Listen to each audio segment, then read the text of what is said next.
Σε αυτό το μάθημα θα ασχοληθούμε με την απλοποίηση ρητών παραστάσεων. Λοιπόν, πρώτο παράδειγμα, έχουμε το κλάσμα χ τετράγωνο μείον 4 προς χ μείον 2. Στον αριθμητή έχουμε ένα πολυώνυμο δευτέρου βαθμού. Στον παρονομαστή ένα πολυώνυμο πρώτου βαθμού.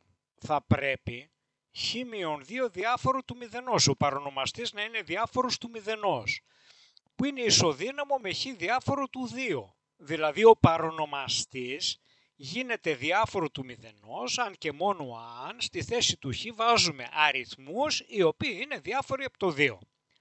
Για χ λοιπόν διάφορο του 2 έχουμε χ τετράγωνο μείον 4 προς χ μείον 2. Διαπιστώνουμε ότι στον αριθμητή έχουμε μια διαφορά τετραγώνων. Μετατρέπουμε λοιπόν την παράσταση χ τετράγωνο μείον 4 σε χ τετράγωνο μείον 2 στο τετράγωνο και στη συνέχεια αντικαθιστούμε αυτή τη διαφορά τετραγώνων με το αντίστοιχο γινόμενο παραγόντων.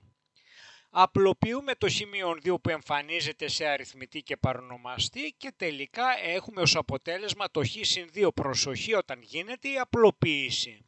Εδώ. Στον παρονομαστή μένει 1, απλά δεν το βάζουμε στο τέλος για λόγους ευχρηστίας. Πάμε τώρα στην κλασματική παράσταση, στο κλάσμα χ τετράγωνο μείον χ προς χ τετράγωνο μείον 1.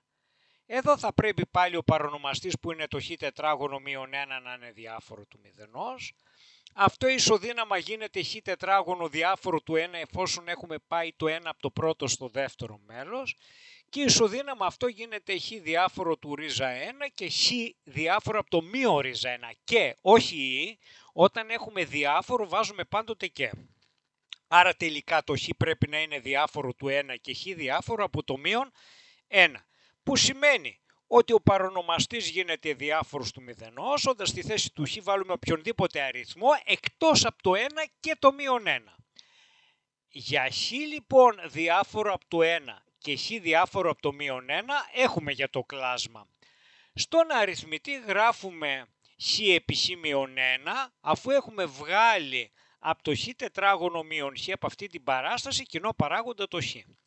Στον παρονομαστή διαπιστώνουμε ότι έχουμε μια διαφορά τετραγώνων, έχουμε γράψει το 1 ως 1 στο τετράγωνο. Παραγοντοποιούμε λοιπόν τον παρονομαστή σε χ συν 1 επί χ μείον 1 και επειδή εμφανίζεται ως κοινός παράγοντας το χ μείον 1 σε αριθμητή και παρονομαστή απλοποιείται και μένει τελικά χ προς χ συν 1 συνοδευόμενο πάντοτε με τους αρχικούς περιορισμούς χ διάφορο από το 1 και χ διάφορο του μείον 1. Πάμε τώρα σε πιο σύνθετη κλασματική παράσταση όπου στον αριθμητή έχουμε ένα πολυώνυμο δευτέρου βαθμού σε πλήρη μορφή. Θα πρέπει ο παρονομαστής μας το χ τετράγωνο μείον 2χ να είναι διάφορο του μηδενός. Βγάζουμε κοινό παράγοντα το χ και γίνεται ισοδύναμα χ επί χ μείον 2 διάφορο του μηδενός. Όταν έχουμε ένα γινόμενο παραγόντων διάφορο του μηδενός, τότε ο κάθε παράγοντας θα πρέπει να είναι διάφορος του μηδενός. Άρα χ διάφορο του μηδενός και χ μείον 2 διάφορο του μηδενός, δηλαδή χ διάφορο του 2. Άρα αυτοί είναι οι δύο βασικοί μας περιορισμοί, το χ διάφορο του 2 και το χ διάφορο του μηδενός, και αυτοί προέκυψαν εκμεταλλευόμενοι την ιδιότητα ότι όταν ένα γινόμενο είναι διάφορο του μηδενός, τότε κάθε παράγοντας θα είναι διάφορος του μηδενός. Πάμε τώρα στο να παραγοντοποιήσουμε τον αριθμητή που είναι το χ τετράγωνο μείον 3χ συν 2. Παίρνουμε τη διακρίνουσα με τον τύπο που ξέρουμε β τετράγωνο μείον 4α και μετά από διαδοχικές πράξεις καταλήγουμε σε 1, μεγαλύτερο του μηδενός. Άρα έχουμε δύο ρίζες, τη χ1 η οποία μετά από πράξεις βγαίνει ίση με 1 και τη χ2 η οποία μετά από αντίστοιχες πράξεις βγαίνει ίση με 2. Τώρα, πώς παραγοντοποιούμε το τριώνυμο χ τετράγωνο μείον 3χ συν 2. Πώς γίνεται αυτή η παραγοντοποίηση. Γνωρίζουμε ότι για να παραγοντοποιήσουμε ένα πολυώνυμο δευτέρου βαθμού που έχει δύο ρίζες, ακολουθούμε την εξής διαδικασία. Παίρνουμε τον συντελεστή του μεγιστοβάθμιου όρου και τον πολλαπλασιάζουμε με παρένθεση χ μείον την πρώτη ρίζα επί παρένθεση χ μείον τη δεύτερη ρίζα. Άρα και εδώ, επειδή ο συντελεστής του μεγιστοβάθμιου όρου είναι το 1, θα έχουμε 1 επί χ μείον την πρώτη ρίζα επί χ μείον τη δεύτερη, που είναι χ μείον 1 επί χ μείον 2. Άρα, για χ διάφορο του 0 και χ διάφορο του 2, που είναι οι βασικοί περιορισμοί μας για τον παρονομαστή για να μην μηδενίζεται, έχουμε χ τετράγωνο μείον 3 χ συν 2 προς χ τετράγωνο μείον 2χ, ίσον χ μείον 1 επί χ μείον 2 στον παρονομαστή, χ επί χ μείον 2 στον παρονομαστή, μάλλον χ μείον 1 επί χ μείον 2 στον αριθμητή, χ επί χ μείον 2 στον παρονομαστή, κοινός παράγοντας το χ μείον 2, απλοποιούμε τον κοινό παράγοντα και τελικά μένει χ μείον 1 προς χ, φυσικά συνοδευόμενο από τους αντίστοιχους δύο περιορισμούς.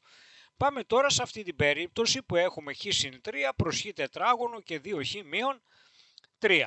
Θα πρέπει ο παρονομαστής μας να είναι διάφορος του μηδενός. Τι κάνουμε? Παίρνουμε το τριώνυμο λοιπόν χ τετράγωνο και 2χ μείον 3 και βρίσκουμε τις ρίζες του.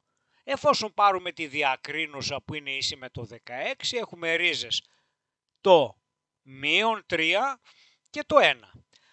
Επίσης, αφού το τριώνυμο έχει ρίζες το μείον 3 και το 1, θα ισχύει ότι χ τετράγωνο και 2χ μείον 3 θα είναι διάφορο του μηδενός, με απαραίτητη προϋπόθεση, ικανή και αναγκαία συνθήκη, το χ να είναι διάφορο του μείον 3 και το χ διάφορο από το 1. Γιατί για χ με το μείον 3 και χ με το 1 μηδενίζεται το πολυώνυμο αυτό, ενώ εμείς θέλουμε αυτό να παίρνει τιμές διάφορες του μηδενός.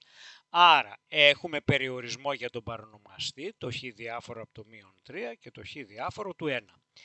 Επίσης, το τριώνυμο χ τετράγωνο και 2χ μείον 3 παραγοντοποιείται ως εξής. 1 που είναι ο συντελεστής του χ τετράγωνο εδώ, επί χ, παρένθεση, επί χ μείον την πρώτη ρίζα, παρένθεση, επί χ μείον τη δεύτερη και μπαίνει παρένθεση χ συν 3 επί παρένθεση χ μείον 1.